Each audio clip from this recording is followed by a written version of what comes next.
German commander who wasn't even in Normandy when the assault came. He had gone home for his wife's birthday. One beach they would eventually call Bloody Omaha. It became a meat grinder as the Allied air and naval bombardments couldn't knock out the German defenses. The first assault teams slogging ashore walked right into the carefully planned fields of German fire. They took nearly 50% casualties. In all, there were 4,649 dead or wounded among the 55,000 men who landed at Omaha. Many of the more than 2,000 Americans killed on that coast died without firing a shot. The lucky ones had to struggle to the beach through a sea turned foaming red by the carnage. 10 miles away was Utah Beach. The tide swept the landing craft 2,000 yards south of their intended area there. Luckily, to a weak point in German defenses, they got ashore with relative ease. One of the first officers to land there, 57-year-old Brigadier General Theodore Roosevelt, the only general to land with the first wave, he had insisted on the assignment. One soldier remembers seeing the son of the former president walking about with a cane and map in hand as if it were a trip over some real estate. When a shell would burst nearby and send showers of sand in the air, it seemed to annoy Roosevelt, who would brush himself off impatiently. To the east, British troops took the beaches they called Gold and Sword. Canadian troops took one in between, codenamed Juno. The fighting raged for 4 days before the Allies could consolidate their hold on the beachfront.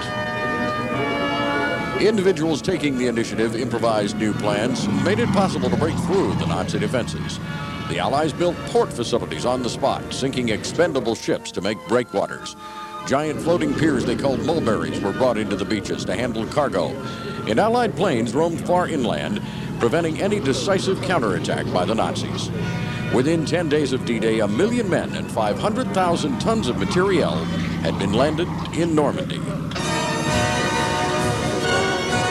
It took almost another year for the Germans to surrender, but surrender they did. Roosevelt's arsenal of democracy in the end simply overwhelming the opposition. To all of those who were part of it and came home to tell us the tales, and for those who paid the ultimate sacrifice in the horror of the beaches, at the sea, and in the skies, we must promise never to forget what happened there 50 years ago along the coast of France on what they call D-Day.